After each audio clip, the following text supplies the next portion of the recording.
Hello everyone, welcome to Lasha cooking channel. ಇವತ್ತು ನಾನು ನಿಮಗೆ ಸೋರೆಕಾಯಿಯಿಂದ ಮೊಟ್ಟೆ ಹಾಕಿ ಹೇಗೆ ಪಲ್ಯ ಮಾಡ್ಕೊಳ್ಳೋದು ಅಂತ ತೋರಿಸ್ಕೊಡ್ತಾಯಿದ್ದೀನಿ. ನಾನಿಲ್ಲಿ ಮೊದಲಿಗೆ ಅರ್ಧ ಸೋರೆಕಾಯಿಯನ್ನು ತಗೊಂಡಿದ್ದೀನಿ.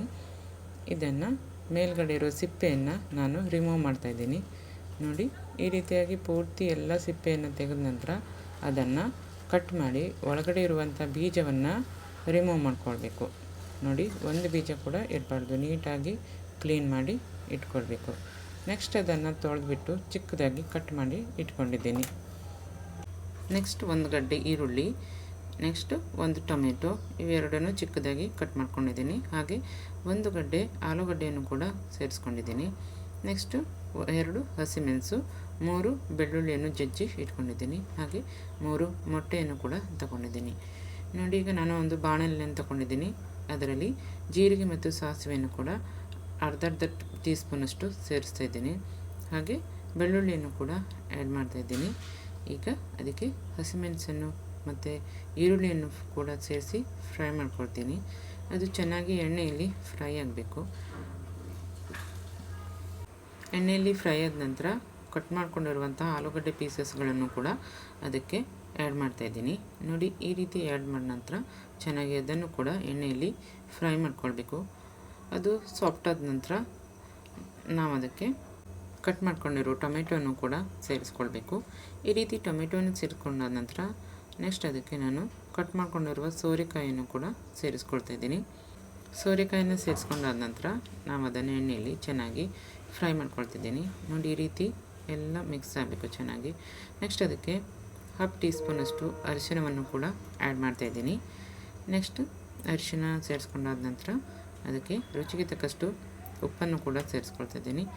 ನೋಡಿ, ಈ ರೀತಿ ಉಪ್ಪನ್ನು ಸೇರಿಸ್ಕೊಂಡಾದ ನಂತರ ಅಚ್ಚ ಖಾರದ ಪುಡಿಯನ್ನು ಕೂಡ 1 ಟೀ ಸ್ಪೂನಷ್ಟು ಸೇರಿಸ್ಕೊಳ್ತಾ ಇದ್ದೀನಿ.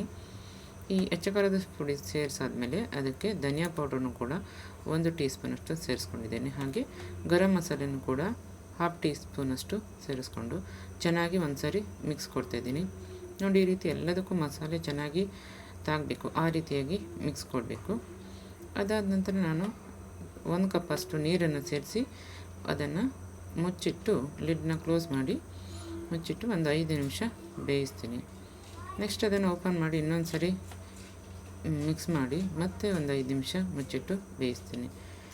ಈ ರೀತಿ ಚೆನ್ನಾಗಿ ಸಾಫ್ಟ್ ಆದ ನಂತರ ನೋಡಿ, ಮಧ್ಯದಲ್ಲಿ ಈ ರೀತಿ ಪಲ್ಯನೆಲ್ಲ ಸೈಡಿಗೆ ಮಾಡಿ ಅದ್ರ ಮಧ್ಯದಲ್ಲಿ ಮೊಟ್ಟೆಯನ್ನು ಒಡೆದು ಹಾಕ್ತಾಯಿದ್ದೀನಿ. ಈ ರೀತಿ ಮೊಟ್ಟೆಯನ್ನು ಸೇರಿಸ್ಕೊಂಡಾದ ನಂತರ ಅದಕ್ಕೆ ನಾನು ಉಪ್ಪು ಮತ್ತು ಖಾರವನ್ನು ಕೂಡ ಸ್ವಲ್ಪನೇ ಮಿಕ್ಸ್ ಮಾಡ್ಕೊಳ್ತಿದ್ದೀನಿ. ನೋಡಿ, ಈಗ ಸ್ವಲ್ಪ 1 ಚಿಟಿಕೆಯಷ್ಟು ಉಪ್ಪನ್ನು ಹಾಗೆ 1 ಚಿಟಿಕೆಯಷ್ಟು ಖಾರ ಪೌಡ್ರನ್ನು ಕೂಡ ಸೇರಿಸ್ಕೊಳ್ತಾ ಇದ್ದೀನಿ. ಹೀಗೆ ಸೇರಿಸ್ಕೊಂಡಾದ ನಂತರ ನಾನು ಅದನ್ನು ಮಧ್ಯದಲ್ಲೇ ಇಟ್ಟು ನೋಡಿ ಈ ರೀತಿ ಮಿಕ್ಸ್ ಮಾಡ್ಕೊಳ್ತಿದ್ದೀನಿ. ಸ್ವಲ್ಪ ಹೊತ್ತು ಅದು ಬೆಂದ ನಂತರ ಎಲ್ಲ ತರಕಾರಿ ಜೊತೆ ಅದನ್ನು ಮಿಕ್ಸ್ ಮಾಡ್ತಾಯಿದ್ದೀನಿ. ನೋಡಿ, ಈ ರೀತಿ ಪಲ್ಯ ಜೊತೆ ಸೇರಿಸ್ಕೊಂಡು ಮಿಕ್ಸ್ ಮಾಡಿ ನೆಕ್ಸ್ಟ್ ಅದನ್ನು ಒಂದು 5 ನಿಮಿಷ ಸಣ್ಣ ಉರಿಯಲ್ಲಿ ಮುಚ್ಚಿಟ್ಟು ಬೇಯಿಸ್ತಿದ್ದೀನಿ. ಈ ರೀತಿ ಸಣ್ಣ ಉರಿಯಲ್ಲಿ ಅದು ಕುಕ್ ಆದ ನಂತರ ಒಮ್ಮೆ ಇದನ್ನು ಮಿಕ್ಸ್ ಮಾಡಿ ಮತ್ತೆ ಒಂದು 5 ನಿಮಿಷ ಅದನ್ನು ಫ್ರೈ ಮಾಡಿ ಬೇಯಿಸ್ಕೊಳ್ತೀನಿ. ಇದು ದೋಸೆ, ಅನ್ನ, ಚಪಾತಿ ಎಲ್ಲದಕ್ಕೂ ಸೂಪರ್ ಆಗಿರುತ್ತೆ.